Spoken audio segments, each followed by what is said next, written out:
Esto es Penguin Podcast Colombia, un programa original de Penguin Random House Colombia. En nuestro episodio de hoy, Historias oscuras y ocultas, especial de Halloween con Carolina Andújar. Hola a todos y todas nuestros oyentes que nos están escuchando el día de hoy acá en Penguin Podcast Colombia. Mi nombre es Vani Gabriel Ortega y estoy muy contento de acompañarlos en un episodio más. Este episodio especial de Halloween, donde vamos a tocar un tema espectacular que es la literatura de terror. Y para un tema tan espectacular como ese, pues contamos con una invitada muy especial, que es Carolina Andújar. Ella es autora de grandes libros como Vampir, como Badja, como La princesa y el mago sombrío, Pie de bruja y su último libro que lanzó creo que el año pasado. Ella nos dirá si es así o si no, que es La familia maldita. Carolina, bienvenida a Penguin Podcast Colombia. Hola, qué rico estar aquí con ustedes otra vez. Bueno, Carolina, tú ya estuviste con nosotros hablando de tu último libro que fue La familia maldita, un libro espectacular que toca todo este tema como de historias como muy oscuras, góticas, que llaman mucho la atención y hoy queremos explorar este género literario contigo, Carolina. Cuéntanos un poco cómo tú ves el género últimamente a nivel mundial y en Colombia, el género de terror. Bueno, en todo el mundo me queda un poquito difícil darte una evaluación porque el que más leo yo es Stephen King. Entonces, soy un poquito cerrada en cuanto a mi apreciación total del género y no estoy tan al tanto de qué se está haciendo por todas partes. Pero yo a él lo sigo, procuro leerlo cada vez que saca algo nuevo y me encanta, me fascina. Yo sí creo que él es el mayor exponente de terror que tenemos en este momento y pues de verdad es el mayor bestseller. Sí veo que se hace, digamos, en cine continuamente mucho slasher últimamente, o esa película que es como de espanto y brinco, es o superhéroes o la película del slasher. Ujú. Y eso creo que nos da una pauta de lo que está siendo más comercial en este momento en cuanto a terror, sin importar el formato. Ya en cuanto a libros, sí reitero que King es como nuestro mayor exponente y en Colombia se están haciendo cosas chéveres. Creo que tú nos puedes contar de una autora española que está residiendo ahora acá en Colombia. Tulio de Penguin también está empezando a escribir terror. Tenemos a Esteban Cruz que se dedica a lo paranormal y a mí me gusta escribirlo más que leerlo. Ok, perfecto. ¿Y tú cómo has visto o sea, el público en general? ¿Tú crees que la literatura de terror o el género de terror como tal, estas historias paranormales, está tomando mucho auge últimamente? ¿Sigue igual o viene en decadencia? ¿Cómo ves tú como la gente, cómo lo está aceptando en estos momentos? Yo lo veo continuo, ¿sabes? En cuanto a la movilización de la gente, digamos, en Cali hay algunas iniciativas de terror que se reúnen a hablar de libros y a ver cine de terror y hicimos un conversatorio con ellos en una feria de Cali. Se presentó muchísima gente, había mucha gente interesada y eso que pues Cali es una ciudad comparativamente pequeña en relación con Bogotá, pero la audiencia estaba allí muy presente. Creo que siempre ha habido un público constante y otra persona que nos lo podría reiterar es Esteban, que hace el programa paranormal de la Mega y tiene una acogida inmensa. Toquemos un poco ese tema paranormal y tú hablabas de Colombia, ¿no? De que en Colombia mucha gente está aceptando este género y todo eso, pero Colombia está llena de historias, llena de mitos muy interesantes. No sé si, Caro, tú escuchaste que hace unos días se volvió popular el mito de que hay vampiros en Monserrate. No, me lo deberías contar, ponme al día. Pues mira, salió el tema de que precisamente en este programa de la Mega, un muchacho llamó y dijo que un conocido de una amiga que tenía un programa de televisión escuchó rumores de unos seres que flotaban en los árboles detrás del Cerro de Monserrate y que ellos fueron y encontraron una mansión donde había unas Me personas encanta. como muy extranjeras y que Ve. ellos les dieron la entrevista, pero con la condición de que nunca la publicaran. Y ¿Qué él tal? decidió Es el colmo publicar. que no me hayan llamado a mí. Increíble, yo creí que tú ya lo sabías, Caro, porque pues teniendo en cuenta Vampir y todo lo que es Carmina Nocturna, dije, no, Caro ha de estar Claro. enteradísima de Monserrate. Mira, yo llevo muchos años diciéndoles a los vampiros, estén donde estén, que me contacten, que yo quiero que me conviertan, y la verdad me parece el colmo que no me hayan invitado a la mansión de Monserrate. Pues bueno, te cuento que ese es uno de los mitos que está ahorita con mucha fuerza y creo que desde que salió y se volvió popular en redes sociales, este mito ha tomado mucha acogida pues en toda la parte urbana de Bogotá. No, me imagino Genial. que ya mucha gente se habrá aventurado a buscar esa mansión, pero hablemos un poquito de los vampiros, que yo sé que es uno de los personajes de terror y de más populares en esta época de Halloween y también ha sido uno de tus inspiraciones para poder escribir. Cuéntame, ¿qué te llama la atención de estos personajes, Caro? Me encanta que son tan parecidos a nosotros, que están entre nosotros con una apariencia humana. Sí, se supone que son pues más sexys y más bellos, pero no necesariamente. Cada quien puede improvisar en cómo los presenta en el género de fantasía, pero es el hecho de que sean muy seductores, muy malvados y muy parecidos a nosotros lo que los hace tan cautivantes. Mira que tú tocas algo muy interesante y, por ejemplo, yo siempre menciono a este autor que es Robert Mackie, que es un gran autor para enseñarnos a escribir guiones. Y él dice que las historias tienen que ir conectadas con la vida real. ¿Mm? Ujú. Entonces, estos vampiros como que buscan ser como que materializan lo que nosotros deseamos ser en algún momento, lo que tú decías, ser sexys, tener esos poderes, Ujú. tener ese poder económico también, porque no he visto el primer vampiro pobre en una historia, no sé si tú conoces, Sí, si tú conozcas total. alguno. ¿Has oído el trío que dice que si eres un vampiro y después de 4 siglos sigues siendo pobre, más te vale ponerte a la luz del sol de una vez? Hay un problema, sí.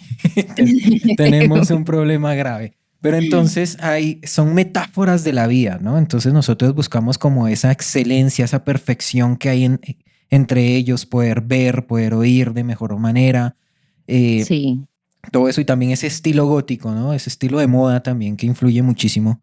El tema gótico de ellos es muy impactante. por supuesto, sí, la estética, la parte estética es súper importante. Básicamente, pues el vampiro vendría siendo como un superhéroe malvado. Digo superhéroe por aquello de los poderes aumentados de fuerza, de visión, de oído. En ese aspecto sí, sí tiene muchas semejanzas con el superhéroe, pero es gótico y debería ser malvado. Bueno, ¿y tú cómo ves este género gótico, ya yéndonos un poquito a la rama del terror gótico y de todas esas historias? ¿Cómo ves a Colombia con esto? ¿Es muy abierta a este tipo de historias? Sí, muchísimo, muchísimo. He tenido una gran acogida. Mis libros han sido siempre muy bien recibidos y eso demuestra que las personas estaban listas y estaban esperando tener estas historias también acá en Colombia. Y eso ha sido súper bonito. Siempre ha habido un interés muy alto. ¿Hace cuánto lanzaste Vampir, Carolina? Vampir fue lanzado en 2009.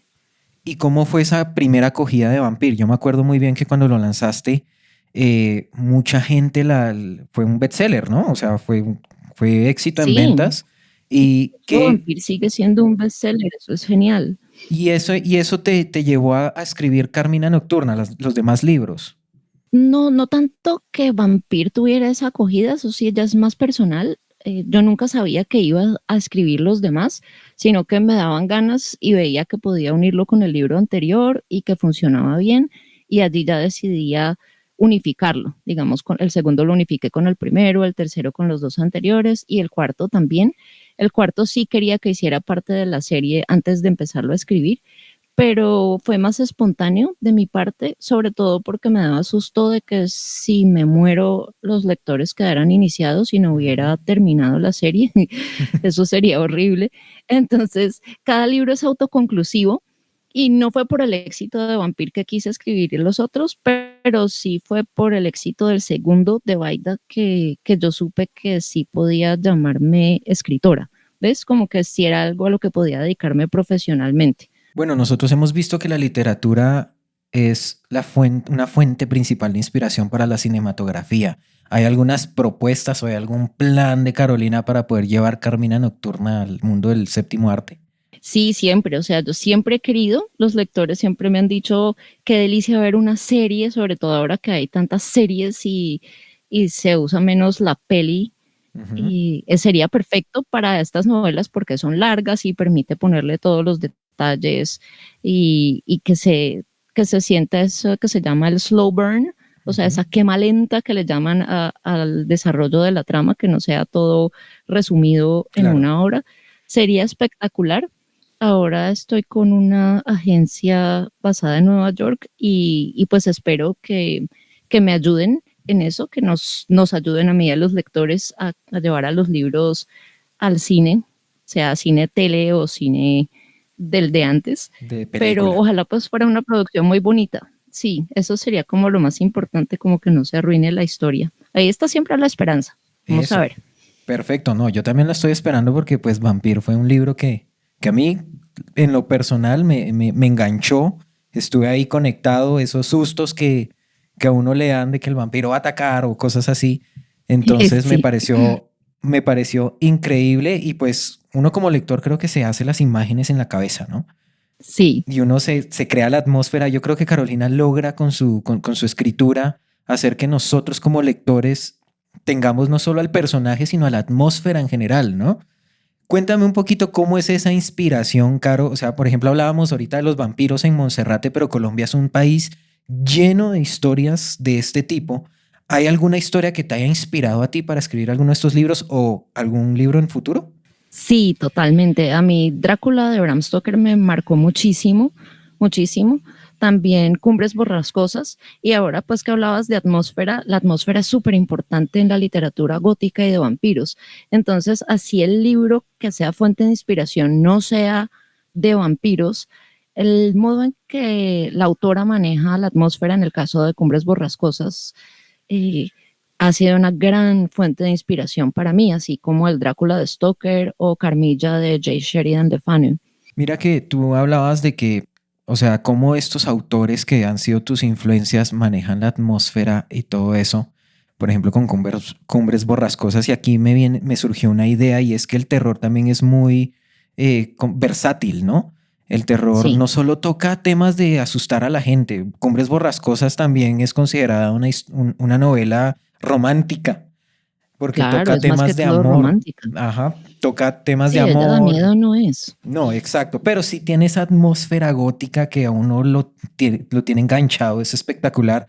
Pero entonces, háblame un poquito de cómo la literatura empieza a tocar estos otros temas, la literatura de terror empieza a tocar estos temas como el amor, como el drama, como la Ujú, acción, por ejemplo. genial. Cómo es que los acoge? Tú que eres escritora de este género. Para mí no hay novela gótica sin historia de amor. Es una necesidad. Me parece que es una forma de llevar el terror a un nivel superior porque tú te involucras con la parte emotiva de los personajes y así los conoces más.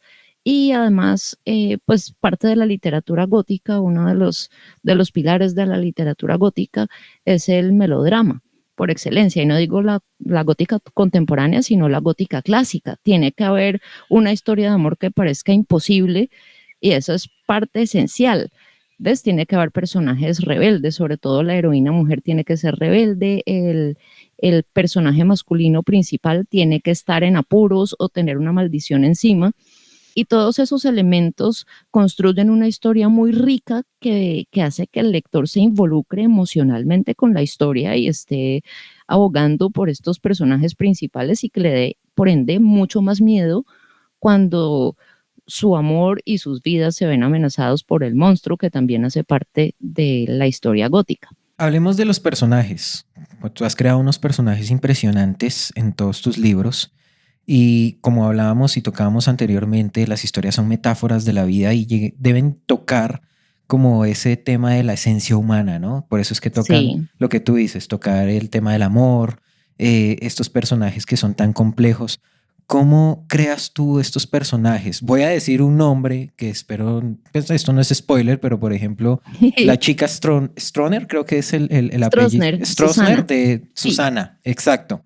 que es un personaje que realmente cautiva muchísimo por ese misterio que tú le metes al principio al, al, al libro. Cuéntanos cómo tú creas esa dimensionalidad entre personajes. Bueno, Susana es un personaje que tiene muchas capas porque ella la conocemos como una alumna recién llegada al internado donde está nuestra heroína, y es un internado tipo 19 rodeado de bruma, lluvioso, y desde que Susana llega al internado no vuelve a salir el sol, entre comillas, ¿eh? Todo se vuelve súper oscuro y empiezan a ocurrir cosas muy misteriosas, y ella tiene una personalidad que es mitad animal, mitad personaje de la realeza. Básicamente es un poco déspota, es rara, pero con nuestra heroína es muy directa. Ella le deja como entrever su naturaleza. Nuestra heroína es muy perceptiva y se da cuenta desde el comienzo de que Susana no es normal,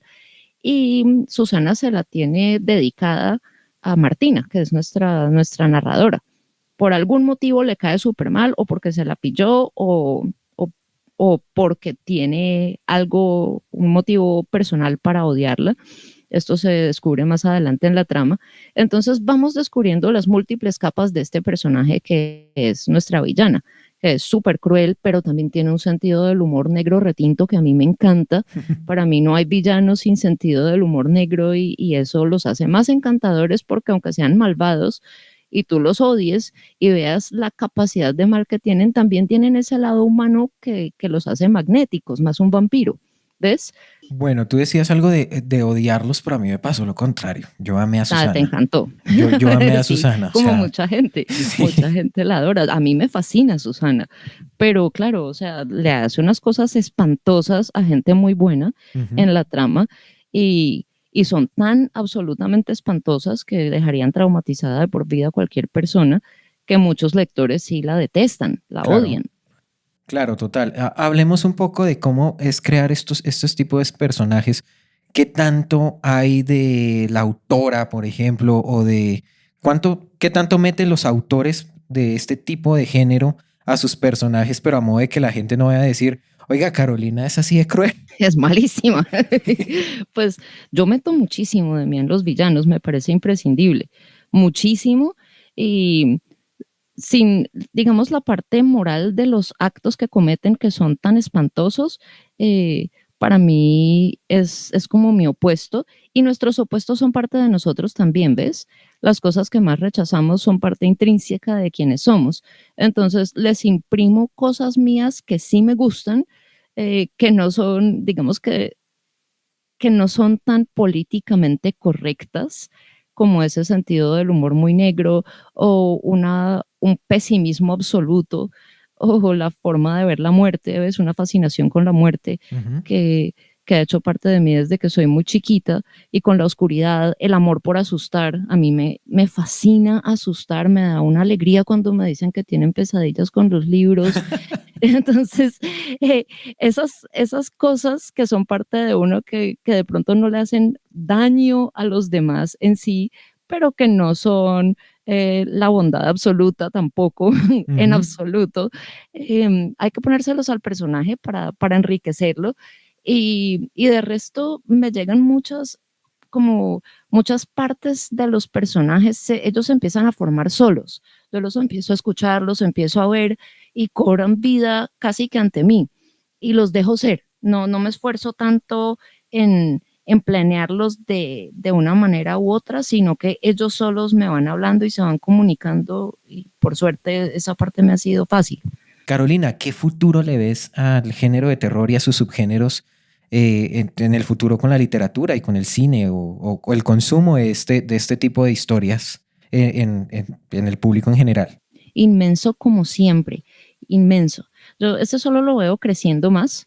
Siempre ha sido constante, desde antes incluso de que hubiera redes sociales. Siempre había un movimiento grande, tipo vieja escuela, que estaba pendiente de cuánto libro de vampiros saliera, película de terror saliera, y, y luego las nuevas generaciones empezaron a unirse a este movimiento. O sea, si tú ahora vas a ver quiénes están leyéndose los libros góticos y de terror y yendo a ver cine de terror, son todas las generaciones, desde los boomers hasta la generación Z.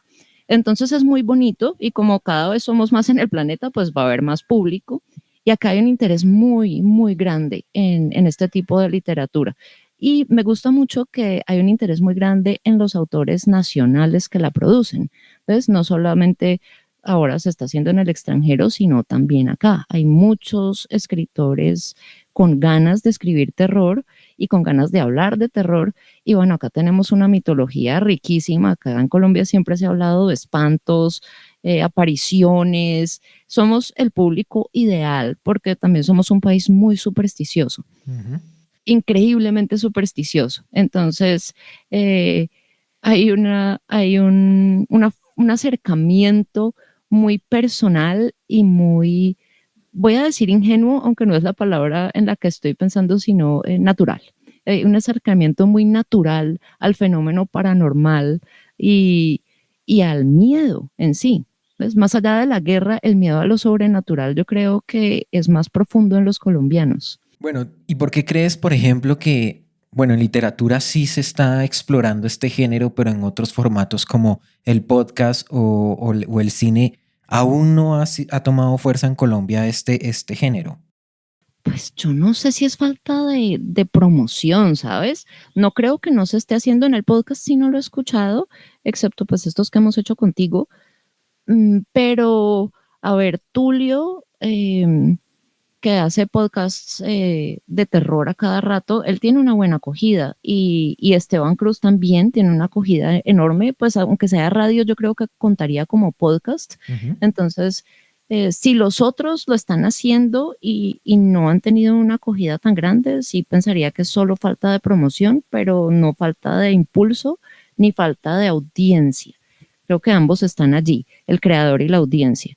Y en cuanto a cine, sí ha habido pelis de terror buenas de acá. Yo me vi una viejísima en un canal nacional hace unos, no sé, ¿qué te digo? 12 años. Se llamaba La Mojana, si no estoy mal, filmada en la costa Caribe y era de un espanto.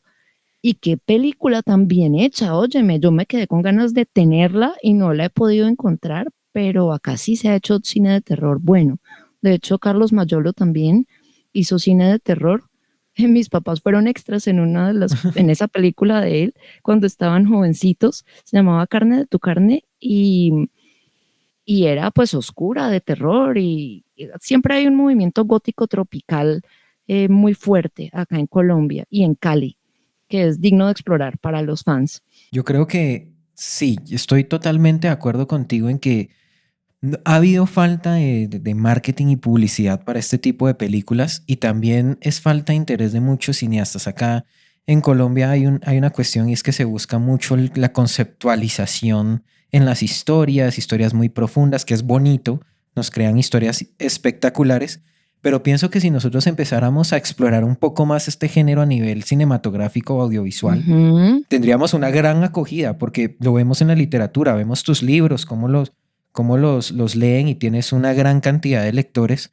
Pienso yo que si hay alguien que nos está escuchando que hace cine, que hace televisión y ha tenido ese miedo de no meterse en el tema de explorar el género de terror, Sí, creo que Carolina y yo estamos de acuerdo total. en que tendrían una gran acogida y tendrían muchos espectadores en Uy, ese cine. total, total. De hecho, las que ya se han hecho, yo creo que las deberían relanzar porque no es falta de talento y no es falta de leyendas fabulosas made in Colombia. Acá hay una mitología riquísima, excelentes cineastas, grandes pensadores y está la audiencia interesada. Entonces, esas se podrían volver a lanzar. Y las nuevas, creo que se debe más a que hay un auge comercial constante en cuanto a la temática en la que nos han querido encasillar, que es la guerra. Entonces, muchas veces los nuevos cineastas, quizás por susto no tener acogida, estén eligiendo entre dos proyectos y digan, pues me voy por la guerra que voy a a lo seguro, ¿no? A la fija. Ujú. Eh, en vez de explorar esa otra cara. Y yo quisiera como audiencia que exploraran las otras facetas, ¿ves? Amor, Claro. gótico, terror, acción que no sea acción de la misma guerra de siempre y algo, pues, algo diferente porque Colombia es un país súper diverso. De hecho, yo no estoy pensando en ese tema de la guerra porque lo hago adrede con el terror y con lo gótico casi todo el tiempo, ¿ves? Y no nos queremos amargar más, muchos de nosotros.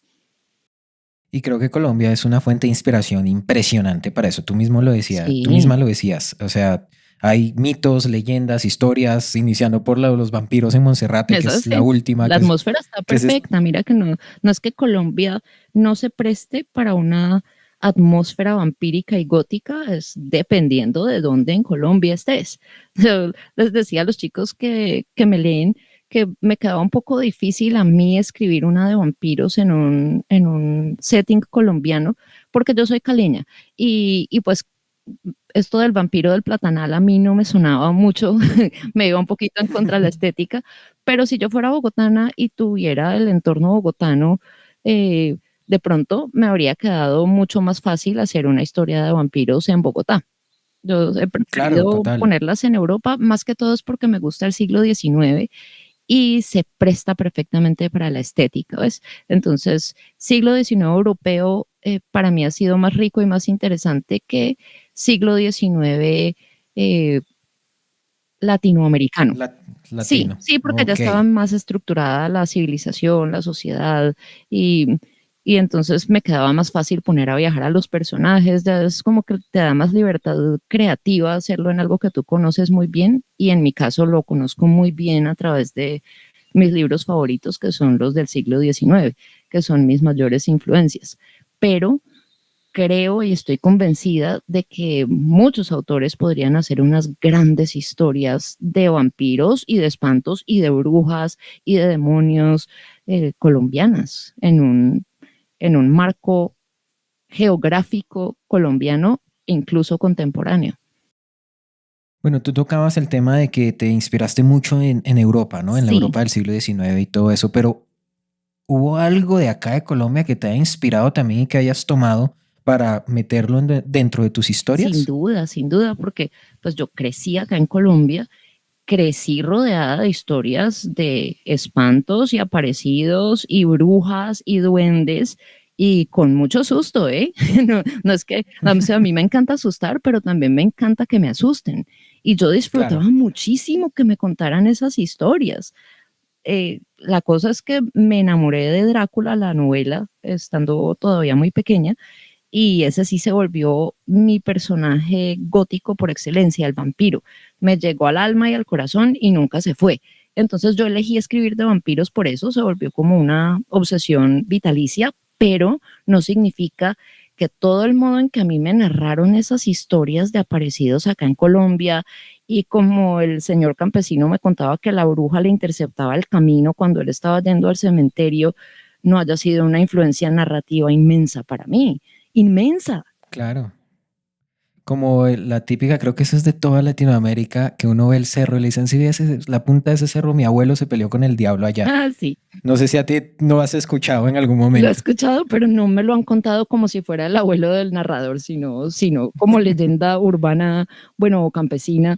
Sí, absolutamente. Bueno, te cuento que mi abuelo sí se peleó con el diablo No y él es digas, era de se Guatemala, mi peleó con bisabuelo, el diablo, perdón. quiero oír la historia de tu abuelo, cuéntanos.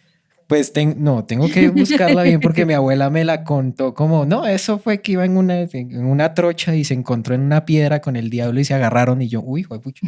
Bueno, increíble, mi abuelo venció al diablo. Wow, Eso genial, y es de Guatemala, o sea, ellos no son colombianos, son genial. ¿Y guatemaltecos y eso ocurrió en Guatemala supuestamente? eso ocurrió supuestamente en Guatemala. Entonces mira que estamos hablando de De una América región Latina, sí.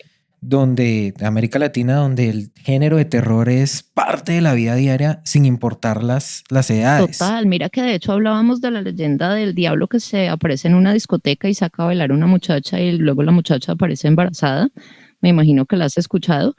Esta la Claro. estábamos comentando en Twitter antes de que Twitter fuera X con muchos de los lectores porque yo usé esa leyenda para mi novela Cali, que es como un thriller cómico. Ujú. Y aparecieron Ok. muchos lectores de Centroamérica y del Cono Sur diciendo que tenían exactamente esa misma leyenda en sus ciudades. Yo pues había asumido que era caleña todo el tiempo y me pareció sensacional enterarme de que tenían exactamente la misma en Costa Rica, en Argentina y bueno, es que tenemos como esta esta fuente de mitos en común y unas leyendas muy Tenemos muchas parecidas. historias en común. Sí, tenemos muchas historias en común. Por ejemplo, La Llorona es latinoamericana, Ujú, 100%. La Llorona creo que la conocen en Perú, Ecuador, Argentina, Chile, incluso está en Brasil, que es un idioma cierto, diferente, pero también la tienen ahí. Entonces, aquí hay historias impresionantes de terror que pueden funcionar muy bien o que pueden inspirar a nuevas historias como ha pasado contigo, que a pesar de que llevas tus historias y nos haces un viaje hacia la Europa del siglo XIX, tú misma nos dices que hay cositas acá que te han inspirado para meterle a esas historias. muchísimo. ¿Tú recuerdas ese libro de cuentos y leyendas de espantos y parecidos latinoamericanos? No sé si lo leíste, lo llegaste a ver en tu infancia. No lo he leído, pero sí, sí conozco Bueno, cuál esa es. tenía unas terroríficas. Una de mis favoritas era La Madremonte. Y, Ujú. y wow, es un espanto mujer que es terrorífico y que toma venganza contra las personas pues que le hacen daño a la naturaleza. No en el cuento específicamente, pero ese sí es como el mensaje grande. De pronto no se lo pilla uno cuando es chiquito, sino más adelante cuando es Claro. adulto. Pero el hecho de que hubiera una mujer malvada, vengativa, que se le aparece de la nada a los personajes en el cuento, eso es definitivamente una gran inspiración para mí. Yo lo he usado en mis libros, ¿ves? Entonces no, nunca me he desligado de, de la inspiración de terror latinoamericana que he tenido desde chiquita. Bueno, Carolina, y ahorita voy a hacerte una pregunta un poco De entrometida, una. y es, qué podemos esperar de Carolina en el futuro? ¿Esperamos más de Carmina Nocturna? ¿Esperamos una nueva saga? ¿Esperamos un libro completamente diferente? Pues mira, Carmina Nocturna sí concluyó con La familia maldita. Era mi intención que terminara allí y me parece que quedó de la longitud que es perfecta, hizo círculo completo y quedé muy contenta y los lectores también.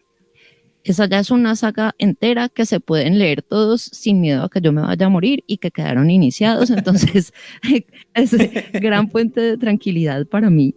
Yo sí quiero seguir escribiendo terror y quiero seguir escribiendo literatura gótica. Una de las cosas que más me gusta leer, y de hecho lo que vengo leyendo casi exclusivamente hace 4 años, es el thriller. Me gusta mucho el Ujú. thriller, no tanto el policíaco, sino el thriller doméstico.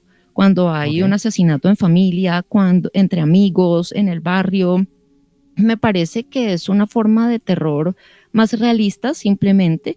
Creo que ya exploré lo suficiente la fantasía, tanto en lo que he leído como en lo que he escrito, y me enganché muchísimo con el thriller, que hay una gran producción. Es que Ujú. tengo mucho material para leer y eso me encanta, que no me toca esperar y esperar a que saquen el siguiente, sino que hay muchos autores fabulosos de thriller. Entonces es lo que más leo. Me leo como 5 libros a la semana, los escucho, ahora que amo el formato Ujú. audiolibro, mientras estoy Claro. ocupada. Y es lo que quiero escribir ahora, pero lo quiero miedoso. No quiero como el thriller con la investigación CSI super policíaca, sino un thriller donde de verdad hay alguien que te hace tener terror de verdad y hacia allá voy encausada. Personajes de la Con el vida real. ambiente, con el Gótico. ambiente característico de Sí, Carolina. gótico, me gusta gótico, lo quiero hacer gótico contemporáneo. Este sí no lo quiero hacer cómico, que lo quiero hacer gótico y oscuro y contemporáneo y que te dé miedo de un personaje de la vida real. Pues que es lo mismo que se hace con Claro. los vampiros, sino que últimamente me parece que es más miedoso que no tengan superpoderes, sino que sean realmente malvados los personajes villanos humanos. Bueno, yo espero con muchas ansias ese Ay, tan libro, lindo, Carolina. gracias. Porque no es por querer aquí lucirme con los oyentes, pero yo soy muy lector de tu literatura, me encanta Vampir, me Ay, enganchó gracias. y voy por los demás. Entonces, Genial. eh, Carolina, hemos llegado al final del programa, lamentablemente porque esta Ah, charla creo que estaba es tan brutal. espectacular. Sí. Sí, y hablar contigo es genial acerca de esto. Entonces, muchas gracias por estar con nosotros, Carolina. Gracias por compartirnos tus ideas de las historias de terror y el género de terror acá en Colombia, de contarnos y hablar de todos estos mitos y leyendas que hacen parte de la cultura latina. Mil gracias a Espero te hayas ti. sentido muy No, bien. pues feliz, delicioso. Siempre es una delicia charlar contigo y qué rico hablar de este tema con con los lectores y con la audiencia. Estaré muy pendiente de los comentarios para futuras charlas y futuros podcasts. Claro que sí, Carolina. Esperamos que volvamos a hacer otro programa contigo. Eso tenlo por seguro. Y pues nada, queremos invitar a todos los oyentes que están conectados en este programa a que por favor vayan a sus librerías favoritas. Puede ser Buscalibre, puede ser en www.penguinlibros.com/co y compren y lean los libros de Carolina que de verdad van a recibir unas historias espectaculares. Si les gustan que los asusten, si les gusta asustar, pues van a tener un contenido espectacular en todos los libros de Carolina. Entonces los invitamos a que vayan, los compren, los lean y los disfruten. Carolina, muchas gracias por estar con nosotros y con ustedes oyentes nos escuchamos en un próximo episodio. Hasta luego. ¡Chao! Penguin Podcast Colombia, producido por Penguin Random House Colombia en colaboración con Aganza Producciones y Skybox Studios. Margarita Restrepo, directora de marketing. Jorge Rojas, productor general. John Vázquez y John Cáceres, productores. Cristian Sáenz, director de audio. Vani Gabriel Ortega, director creativo.